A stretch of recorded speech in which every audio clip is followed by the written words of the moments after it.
Weaver I told everyone कि हम आज रीडिंग कॉम्प्रिहेंशन करने वाले हैं. First of all, reading comprehension क्या होता है? कॉम्प्रिहेंशन का मतलब क्या है? कॉम्प्रिहेंशन का मतलब सिंपली होता है किसी भी चीज को समझना. तो आप पढ़ के किसी पैराग्राफ को समझ लो, उसको कहते हैं हम रीडिंग कॉम्प्रिहेंशन. एंड इंग्लिश है तो इंग्लिश रीडिंग कॉम्प्रिहेंशन, हिंदी है तो हिंदी रीडिंग कॉम्प्रिहेंशन. ठीक है. सो इस वाले में आपको आगे एक पैराग्राफ दिया हुआ होगा और वो पैराग्राफ टाइम्स ऑफ इंडिया से लिया गया है. एंड इसके बाद उसके फॉलो अप क्वेश्चंस होंगे जैसा कि जनरल. तो एज आई टोल्ड यू पहले भी कि जो पैराग्राफ्स हैं दे आर ऑल अननोन. ठीक है. इसके पहले वो पैराग्राफ्स आपने कभी नहीं सुने होंगे ना पढ़े होंगे. आपको उसी टाइम पढ़ के समझना होता है. तो टेक्स्ट जो है फर्स्ट वाला दिया हुआ है, I want you all to read it with. जब भी आपको टेक्स्ट मिले, क्योंकि टाइम लिमिटेड होता है और आपको छोटे टेक्स्ट नहीं मिलेंगे, आपको बड़े बड़े टेक्स्ट मिलेंगे, तो आपको क्या करना होगा? What do you have to do? आपको उसको एक बार जल्दी पढ़ना होगा. ठीक है. एक स्किम रीडिंग देनी होगी और सेकेंड टाइम आपको सारे क्वेश्चंस पढ़ने होंगे. फिर आपको पैराग्राफ में वापस आना होगा टू फाइंड द आंसर्स. ठीक है. तो हम 2 बार पढ़ेंगे. पहली बार हम एक बार बस पढ़ेंगे, एक बार रीडिंग डालेंगे. एंड सेकेंड टाइम में हम क्या करेंगे? क्वेश्चंस को रीड करेंगे. तो second time when we read the paragraphs again, तो हमें याद होगा कि अच्छा ये क्वेश्चंस थे, उसका आंसर यहाँ मिल रहा है. ठीक है. सो मैं रीड आउट कर रही हूँ. Please pay attention on the screen. जहां मैं पढ़ रही हूँ आप लोग भी पैरेलली अपने मन में रीड आउट कर सकते हैं या सुन सकते हैं. सो this can't be right. It is a terrible realization that bursts like a firecracker inside Rajat Ratnakar's skull. What the hell is he doing here, dangling from a multicolored rope around 30 meters over a mountain stream, sporting a white helmet with bright, chunky metal mountaineering equipment decorating parts of his body? He feels unreal, stuck in a psychedelic moment where fatigue has gripped him like a potent intoxicant, leaving him hallucinating and totally out of control. This can't be him, Rajat Ratnakar, hotshot manager, master of the cubicle corridors of his universe, legendary troubleshooter, and the kind who only wears custom-tailored sweatshirt, single-breasted worsted suits.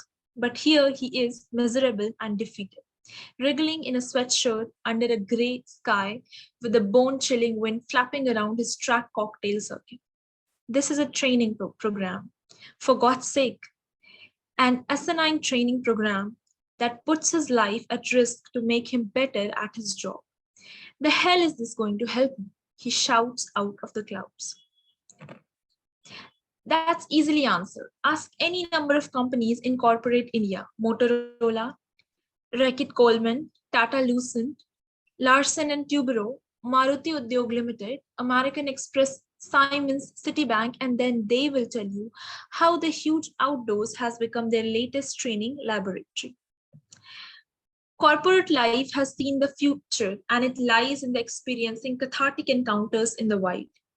Training programs on developing management skills, you name it: high performance team building, improving decision making, redefining goals, giving and receiving feedback, or building trust, have shifted from the darbar halls of 5-star hotels to the slippery slopes of Himalayas. Today, more and more city slick executives are joining such 4 to 6 day campaigning camps that cost about ₹1,00,000 for a group of 15.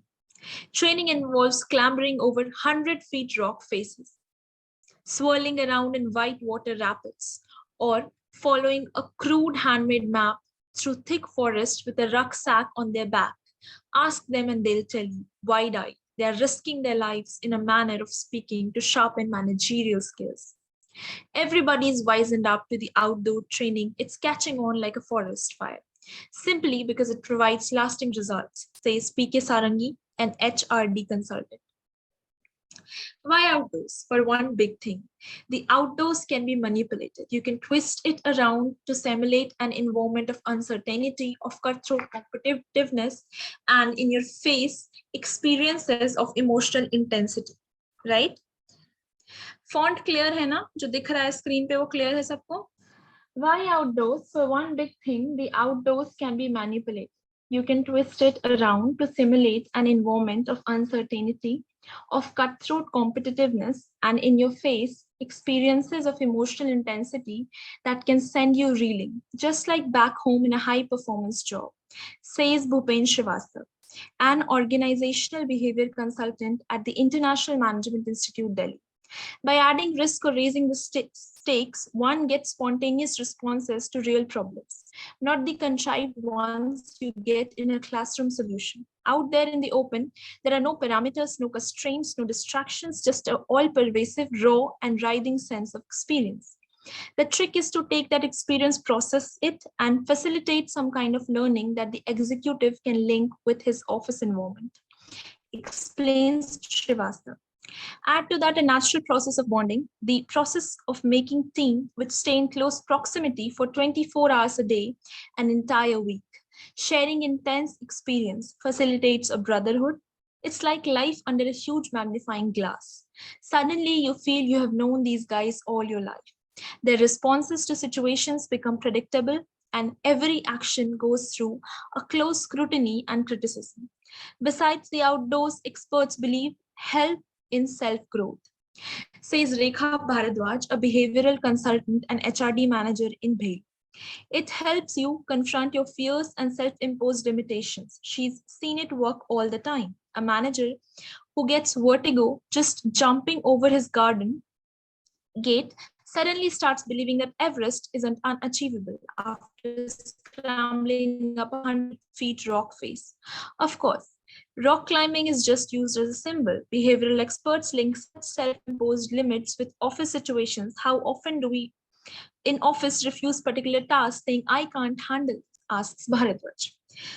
Using the outdoors to bring the best people isn't a globe. After the Second World War, organizations, mainly the armed forces, have been using it as a medium to toughen people. The innovation is how outfits which run such outdoor camps design exercises that lead to providing new insights into effective managerial behavior, says Tarun Chandana, Chief Executive of Discovery, one of the better known organizations in outdoor training with a permanent camp in the Kumaon Hills. Our exercises are made to evoke candid responses which are then analyzed deeply. And the last paragraph. For instance, one such preliminary exercise is an event called Trust Fall. Here, an executive stands blindfold on a stone ledge, with his back towards 5-meter fall. On the slope below, his team members wait for his leap of faith. As they stand, hands outstretched, ready to break his fall, it is chilling in its simplicity. Imagine leaning out backwards in the dark into an abyss, praying your team is there for you. A few realize that they just can't get themselves to do it. After the exercise, everybody is asked to write about how they felt. This is an effort to find ordinary words that translate the powerful feeling they experience. Straight away, there is an intense reflective session of how important trust is in team dynamics. Many of them realize how consciously or unconsciously they have had to learn to trust in their team. It sets the tone. Those guys who feel they have come up here for a 5-day holiday from the heat quickly realize we mean business, adds Chandana. So in this whole paragraph that I just red, पूरा एक article था जो अभी just मैंने पढ़ा, इस वाले paragraph का मतलब किसी को समझ आया है? कोई आप में से हाथ उठा के मेरे को बोल सकता है कि ये पैराग्राफ किस बारे में? बस ऊपर से, देन मैं बताऊंगी किस बारे में था. सो ये जो पैराग्राफ मैंने अभी बताया दैट वाज ऑन कि कैसे जो बिजनेस ट्रिप्स हैं वो ऑर्गेनाइज होते हैं, एंड बिजनेस ट्रिप्स का थीम क्या है? आउटडोर्स में ले जाके रिस्क फेस करवाते हैं. जैसे फॉर एग्जांपल कोई रॉक क्लाइंबिंग करने जा रहा है, ठीक है, कोई माउंटेन एक्टिविटीज कर रहा है, कोई जंगल में एक्सप्लोर करने जा रहा है, तो ये सारी जो है वो बिजनेस मैनेजर्स को कराया जाता है. क्यों कराया जाता है? बिकॉज इन सबसे प्रॉब्लम सॉल्विंग स्किल्स बढ़ते हैं कि किसी भी समस्या का हल कैसे निकालना है. ठीक है, लास्ट वाले पैराग्राफ में यहाँ एक ट्रस्ट फॉल का जिक्र हुआ है. ट्रस्ट फॉल में क्या होता है? एक इंसान को ऊपर खड़ा किया जाता है एंड उसके पीछे उसके टीम मेंबर्स उसका वेट कर रहे होते हैं, and the person has to fall on them, और वो ब्लाइंड फोल्डेड होता है. ब्लाइंड फोल्डेड का मतलब क्या होता है? ब्लाइंड फोल्डेड का मतलब होता है आंखों में पट्टी बांध के. ठीक है, तो ये पैराग्राफ कुल मिला के ये हुआ. अब एक सिचुएशन ये है कि आपको ये पैराग्राफ समझ आ गया थोड़ा, एक सिचुएशन है कि आपको बिल्कुल समझ नहीं आया.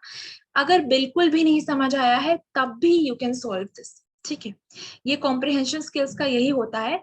कैसे सॉल्व कर सकते हो आप सॉल्व कर सकते हो क्वेश्चन को देख के और उसके ऑप्शंस को देख के, थोड़ा सा बेसिक दिमाग लगा के। मैं बताती हूँ कैसे। फर्स्ट ऑफ ऑल ग्लॉसरी, आप में से कुछ बच्चों ने कहा भी था कि उनको वर्ड्स चाहिए। ये जो ग्लॉसरी है, ग्लॉसरी मतलब इंपॉर्टेंट टर्म्स और उनका मीनिंग यहाँ पे एक्सप्लेन है पैराग्राफ से। साइकेडेलिक, साइकेडेलिक का क्या मतलब होता है? साइकेडेलिक इज जनरली ड्रग्स लेने के बाद जो इफेक्ट आता है, जो लाइक आपको ठीक से सुनाई नहीं देता, ठीक से दिखाई नहीं देता, उस इफेक्ट को बोलते हैं साइकेडेलिक। हेल्यूसिनेटिंग, अगेन हेल्यूसिनेटिंग वो चीजें होती है, कैसे बोलते हो आप सपना देख रहे हो, उसको कहते हैं हेल्यूसिनेट करना। आंखें खोल के आप कुछ और इमेजिन कर रहे हो और रियलिटी में कुछ और चल रहा हो, दैट इज हेल्यूसिनेटिंग। ब्रैगिंग मतलब बोस्ट करना, कहते हैं ना अपनी खुद की तारीफ कर रहे हैं, अपने बारे में ब्रैग कर रहे हैं। ट्रबल शूटर, ट्रबल शूटर वो इंसान है जो प्रॉब्लम सॉल्व करने में बहुत स्किल है। Cocktail circuit, place where one socialises. Cocktail circuit ना एक बहुत ही ट्रेंडी टर्म है जो उन उन जगहों को दिया जाता है जहाँ पे लोग आते हैं सोशलाइज कर। सोशलाइज करने का क्या मतलब है? एक दूसरे से मिलने जुलने, बातें करने, उसका मतलब होता है सोशलाइज। कॉर्पोरेट इंडिया, पता है सबको कॉर्पोरेट क्या होती है, जो बड़ी बड़ी कंपनीज होते हैं उनको कॉर्पोरेट कहते हैं। कथार्टिक क्या होता है? कथार्टिक जब भी आपकी अंदर बहुत सारे टेंशन्स और फीलिंग्स ऐसे जमा हो जाती है ना, और कुछ चीज करते हो, मान लो आप एक मूवी देखते हो, आप एक ट्रिप पे जाते हो, तो आपको एक रिलीज फील होता है कि आपका माइंड रिलीफ हो गया, उसको बोलते हैं हम कथासिस। एनकाउंटर्स मतलब मीटिंग्स। स्पॉन्टेनियस मतलब कोई चीज जो प्लान नहीं की गई हो और ऑन स्पॉट हुई हो, ठीक है। पैरामीटर्स, पैरामीटर्स क्या होते हैं? पैरामीटर्स आर स्टैंडर्ड्स, कुछ फैक्टर्स होते हैं कि मतलब एकेडमिक पैरामीटर से ये कैसा है, या फिर फन पैरामीटर से ये चीज कैसी है। तो ये स्टैंडर्ड्स होते हैं which control how things are done. Writhing, writhing is stressful, तनावपूर्ण। एंड राइडिंग इसको पढ़ते हैं, please don't ever pronounce W, it's writhing, W silent है। बॉन्डिंग, बॉन्डिंग मतलब आप सबको पता है बॉन्डिंग का मतलब क्या होता है, kind of a closeness develop करना। Vertigo, vertigo is translated as a feeling of losing one's balance. मतलब अगर आप किसी ऊंचाई पे खड़े हो और आपको फील हो रहा है कि आप अपना बैलेंस खो दोगे, उसको वर्टिगो, वर्टिगो बोलते हैं। जनरली जिन लोगों को ऊंचाई से डर लगता है उनको ये फील होता है।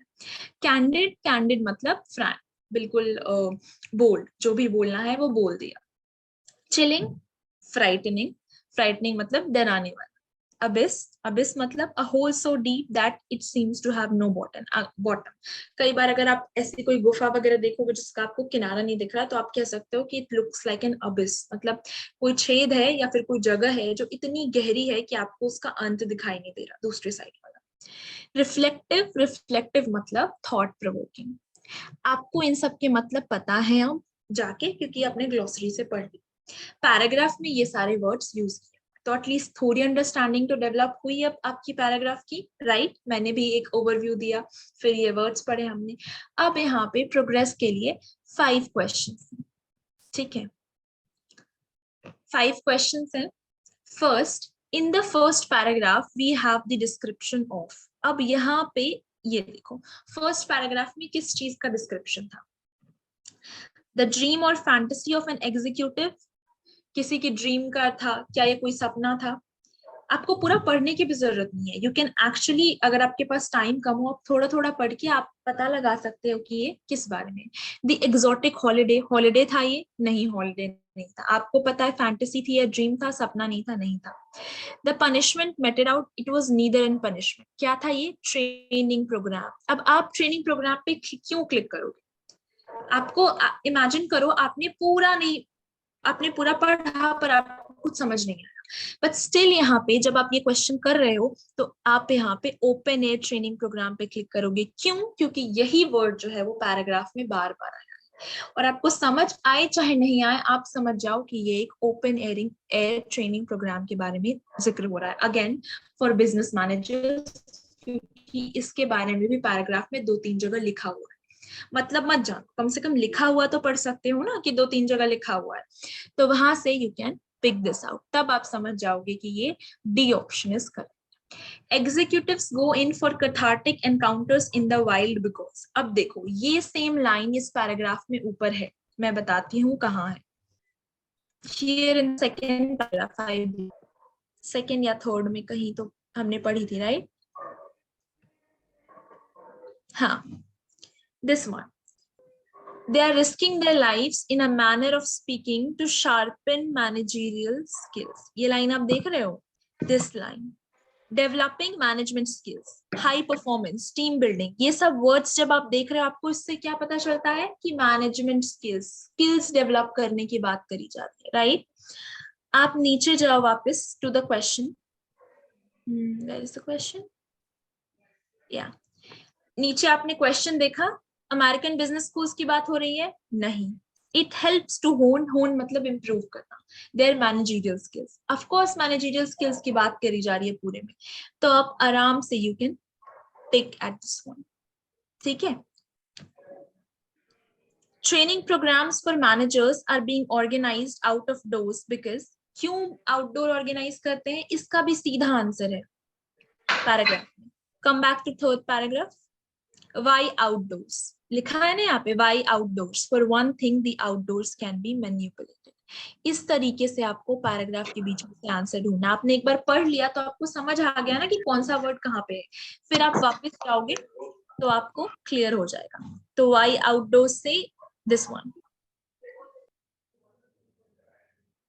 The hazards there arouse immediate reactions to real problems instead of contrived bedroom solutions. क्योंकि outdoors can be manipulated. तो जब आप outdoors को manipulate कर सकते हो तो फिर closed room solutions नहीं होंगे ना. real life चीज अलग होती है, business अलग होता है. business में क्या होता है? You solve the problems of a company. पर आप outdoors में जब जाते हो, what do? You are facing challenges जिसके बारे में आपको बिल्कुल नहीं पता है, कुछ भी आ सकता है सामने से, एंड आप इन ऑन स्पॉट अगर वो प्रॉब्लम सॉल्व करते हो, दैट शोज कि आपके अंदर कौन से मैनेजरियल स्किल्स हैं. Outdoor sharing of risky life causes vertigos in some office bound managers, reveals your weakness, fosters a team spirit and self growth, causes men to scramble up. अब आप में से कोई भी इसका आंसर मेरे को दे सकता है of the fourth one? Anyone? Outdoor sharing of risky life, इसकी बात कर रहे हो ना. Basically the paragraph is talking about, paragraph किसकी बात कर रहा है कि बिजनेस में क्या होता है, कंपनीज की बात है. तो कंपनी के जो मैनेजर होते हैं उनको बाहर मतलब जंगलों में ट्रेनिंग प्रोग्राम्स में ले जाया जाता है. क्यों लेके जाया जाता है? क्योंकि ऑफिस में जो प्रॉब्लम्स हैं उसके सॉल्यूशंस तो आप बैठ के एक रूम में निकालते हो, तो उससे आपकी स्किल नहीं दिखती है. लेकिन जब आप बाहर जाके रियल लाइफ में जंगल में या फिर आप ऐसे प्रॉब्लम्स फेस करते हो जो जिसका आपको कोई भी सॉल्यूशन श्योर नहीं है, जो आपने लाइफ में पहली बार फेस किए, अगर आप सक्सेसफुली उससे बाहर निकल सकते हो तो दैट कि how good of a person you are. या फिर आप उस मोमेंट में जो जिसको कहते हैं ना स्पॉन्टेनियसली, मतलब एग्जैक्टली उस मोमेंट में आप उस समस्या का हल कैसे निकाल सकते हो. That is what is shown in the paragraph. यहाँ पे the question says outdoor sharing of risky life. Outdoor sharing of risky life, बाहर आप रिस्की लाइफ को फेस करोगे तो इससे क्या होगा? फर्स्ट है कॉजेस वर्टिगो इन सम ऑफिस बाउंड मैनेजर्स. आप इसलिए फेस कर रहे हो क्योंकि आपको वर्टिगो हो जाए. वर्टिगो क्या होता है? अभी मैंने ऊपर वाले पैराग्राफ में आपको वर्टिगो क्या होता है? डिसबैलेंस होने पर. ठीक है, आप जब ऊंचाई पे जाते हो आपको डर लगता है, उसको कहते हैं vertigo. Reveals your weakness under, देखो बी आपको लग रहा है. Third, fosters a team spirit and self growth. Outdoor sharing of risky life. Ma'am इसका सी है. Yes, exactly, self growth. अब आप बताओ आपको कैसे पता चला कि इसका सी है? थोड़ा कॉमन सेंस लगाया, बाकी आपने चूज किया और आपने देखा कि अच्छा ये नहीं हो सकता. हम डर की वजह से क्यों जाएंगे? हम अपने आप को डराने नहीं जाते, हम इसलिए जाते हैं कि कुछ पॉजिटिव इमर्ज करे. तो self growth is positive. C is the correct answer. Very good. Fifth one पे आते हैं हम. Outdoor training organisation provide exercises that outdoor training organizations provide exercises that arouse reactions which are later discussed, are similar to those of armed forces, test effective managerial behavior of senior executives, have now spread across the globe. चारों में से क्या होगा? Anyone can answer? Very good. Option C is the correct answer. I hope people are understanding कि क्या हो रहा है, समझ आ रहा है लोगों को कि ये कैसे आंसर्स आ रहे हैं. Perfect. Moving to 6th one. The real value of undergoing a trust fall is, मैंने आपको लास्ट पैराग्राफ में ट्रस्ट फॉल बताया था. ट्रस्ट फॉल क्या होता है? एनीवे मैं आपको वापस बता दूंगी. First will read the options. You really enjoy the 5-day holiday. Realize the hard way how important is reliance on each other for people working together. Learn to write in ordinary words. You learn to pray. इनमें से क्या लग रहा है आपको, क्या होना चाहिए? Option B is the correct answer. और ट्रस्ट फॉल के बारे में साफ लिखा हुआ है इस पैराग्राफ में. अगर आपको नहीं समझ आ रहा तो आप वापस पैराग्राफ खोलेंगे, आपको दिख रहा है ट्रस्ट फॉल यहाँ. The word trust fall here, this one, है ना. ट्रस्ट फॉल में क्या होता है, आप नीचे देखोगे तो लीप ऑफ फेथ. फेथ मतलब क्या होता है? एक दूसरे पे भरोसा करना. किस पे? टीम मेंबर्स पे. ट्रस्ट फॉल में बेसिकली क्या होता है, मैं वापस रिपीट कर देती हूँ. आप एक थोड़ी सी ऊंची जगह पे खड़े होते हो, आपके आंखों पे पट्टी बंधी हुई होती है और पीछे आपको बताया जाता है कि आपके टीम मेंबर्स हैं और आपको पीछे गिरना है. And the members will catch you. That is trust. तो आपने सही आंसर बोला, जिसने भी बोला. I can't see the name actually. B, realize the hard way how important reliance is for each. This one.